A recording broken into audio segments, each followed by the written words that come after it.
வந்து அண்ணன் ஒவ்வொரு ஃபேஸாகவும் ரிலீஸ் பண்ணிட்டு இருக்கிறது அப்படிங்கிறது ஏற்கனவே மக்களுக்கு என்ன பண்ணணும் அப்படிங்கிற இந்த 5 வருஷத்துல எப்படியெல்லாம் நொறுங்கி போயிருக்காங்க, எப்படியெல்லாம் வந்து அழுத்தங்களை ஃபேஸ் பண்ணி, கஷ்டங்களை ஃபேஸ் பண்ணி, எப்படியெல்லாம் பாதிக்கப்பட்டிருக்காங்க அப்படிங்கிறது தொடர்ந்து புரிஞ்சுக்கிட்டு வந்து இந்த இந்த வாக்குறுதிகள் வந்து ஒன்னொன்னு பூர்த்தி செய்யறதுக்காக, ஒன்னொன்னு சால்வ் பண்றதுக்கு, ஒவ்வொரு கஷ்டமும் தீர்த்து வைக்கிறதுக்கு, மக்களுக்கு நல்லது பண்றதுக்காக ஒன்னொன்னும் ஏற்கனவே பிளான் பண்ணி இப்போ ஒவ்வொரு ஃபேஸா வந்து வெளியிட்டு இருக்காரு.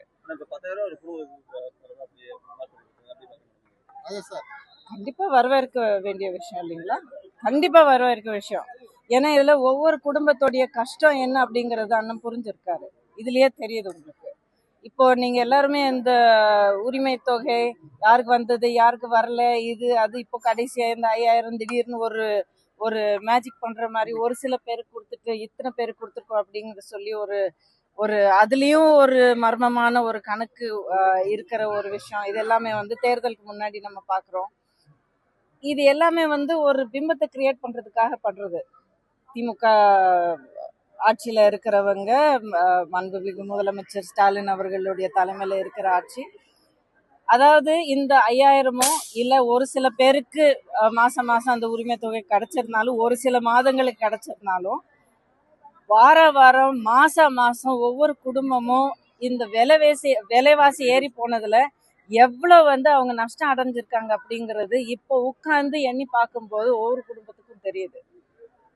இது எல்லாமே புரிஞ்சுக்கிட்டு இது எல்லாமே வந்து சரி பண்ற வகையில ஒவ்வொரு திட்டமும், ஒவ்வொரு வாக்குறுதியும் அண்ணன் எடப்பாடியார், வருங்கால முதலமைச்சர் அண்ணன் எடப்பாடியார் மக்களுக்காக கொடுத்தார். வாக்குறுதிகள் வரவேற்கப்பட்டதும் மறுபக்கத்துல பார்க்கும்போது விமர்சனத்துக்கு உள்ளாக்கப்பட்டு வருது. குறிப்பா பார்த்தோம்னா இன்றைய தினத்துல திருமாவளவன் அவர்கள் வந்து சொல்லியிருக்காரு, அதிமுக ஆட்சிக்கு வராதுன்ற நம்பிக்கையில தான் வந்து கருணை தொகை போன்ற வாக்குறுதிகள் வந்து மக்களிடையே கொண்டு போறாங்க அப்படின்ற ஒரு கருத்தை முன் வச்சிருக்காரு. இது எப்படி கேட்கிறப்ப உங்களுக்கே சிரிப்பு வருது இல்லைங்களா? பரவாயில்ல, ஒரு எதிர்கட்சியில இருக்கிறவங்க ஏதோ ஒண்ணு சொல்லித்தான் ஆகணும். பரவாயில்ல, அதோட விட்டுலாம். ஏன்னா வாக்குறுதி அப்படிங்கிறது மக்களுக்காக இது நான் செய்வேன், நான் ஆட்சிக்கு வந்த பிறகு மக்களுடைய நலனுக்காக இது நான் செய்வேன் அப்படின்னு கொடுக்குற ஒரு உறுதி. அந்த உறுதியை வந்து அதிமுகவுடைய ஆட்சி ஒவ்வொரு ஆட்சியும் கொடுத்துருக்கிற ஒவ்வொரு வாக்குறுதியும் நிறைவேற்றி மக்களை வந்து திருப்திப்படுத்திருக்காங்க. அம்மாவுடைய ஆட்சியாக இருந்தாலும், அண்ணன் எடப்பாடியாரின் ஆட்சியாக இருந்தாலும். அதுக்கு நேர்மாறாக கடந்த 5 வருஷம் நம்ம பார்த்திருக்கிற ஸ்டாலின் அவர்களின் திமுக ஆட்சி வந்து அவங்களுடைய கணக்குப்படி ஒரு நாளைக்கு 99% நாங்க நிறைவேற்றிட்டோம்னுவாங்க, சில நாளைக்கு வந்து 78ன்னுவாங்க, சில நாளைக்கு 92ன்னுவாங்க. ஆளாளுக்கும் ஒவ்வொரு கணக்கா சொல்லிட்டு இருப்பாங்க. அதுலயே அது வந்து எவ்வளவு கற்பனையான விஷயம் அப்படிங்கிறது நமக்கு புரிய வருது. அதுக்காக இந்த 5 வருஷம் மக்கள் சந்திச்ச இந்த பொய்யான வாக்குறுதிகள், சந்திச்ச ஏமாற்றங்கள், அவங்களுக்கு வந்து ஏற்பட்டிருக்கிற நஷ்டங்கள் எல்லாமே, கஷ்டங்களும் துன்பங்களும் எல்லாமே இப்போ சரி பண்ற வகையில அண்ணன் எடப்பாடியார் ஒவ்வொரு வாக்குறுதியும் அதுக்காகவே அவங்க வந்து தயாரிச்சு கொடுத்துருக்காங்க.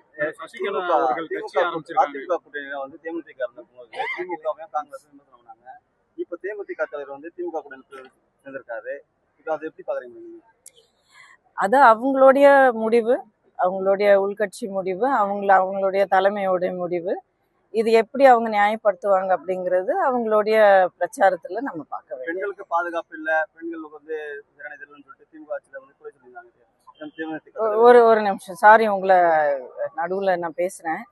பெண்களுக்கு தமிழ்நாட்டுல இன்னைக்கு பாதுகாப்பு இருக்கு அப்படிங்கிறது யாராலையுமே சொல்ல முடியாது, யாராலையுமே சொல்ல முடியாது. இது வந்து அரசியல் ரீதியா நான் சொல்ற விஷயம் இல்லை.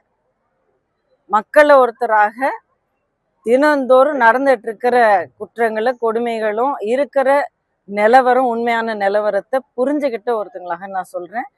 இந்த விஷயத்த நான் சொல்றேன், இந்த வார்த்தை வந்து அனுபவிக்கிற மக்கள் எல்லாருமே வந்து என் கூட இருப்பாங்க. என்னை வந்து என் கூடவே வந்து இந்த விஷயத்துக்காக குரல் கொடுக்குறாங்க. அடிப்படையாக அரசியல் கட்சி தலைவர்கள் பார்த்தா 2 பேர் தான் அப்படின்ட்டு ராகுல் காந்தி ஒண்ணு, விஜய் அவர்கள் இன்னொன்னும் அதை ஒரு சின்ன சொல்லியிருக்காரு. இப்படியெல்லாம் கேள்வி கேட்டு சசிகலா புதுசா கட்சி ஆரம்பிச்சிருக்காங்க. சசிகலா அவர்கள் புதுசா கட்சி ஆரம்பிச்சிருக்காங்க. சரிங்க, அதுக்கு உங்களோட கருத்து என்ன? பார்க்கலாம். ஐ மீன் அதுவும் அவங்களுடைய உரிமை, தனிப்பட்ட உரிமை. அவ எப்படி செயல்படுறாங்க, எதுக்காக, என்ன, எப்படி அப்படிங்கறது நம்ம போக போக பார்க்கலாம். மேடம் நீங்க சட்டமன்ற தேர்தலில் போட்டியிடுறதுக்கு நல்லா இருக்கு. அது அண்ணன் எடப்பாடியாரின் கையில இருக்கு.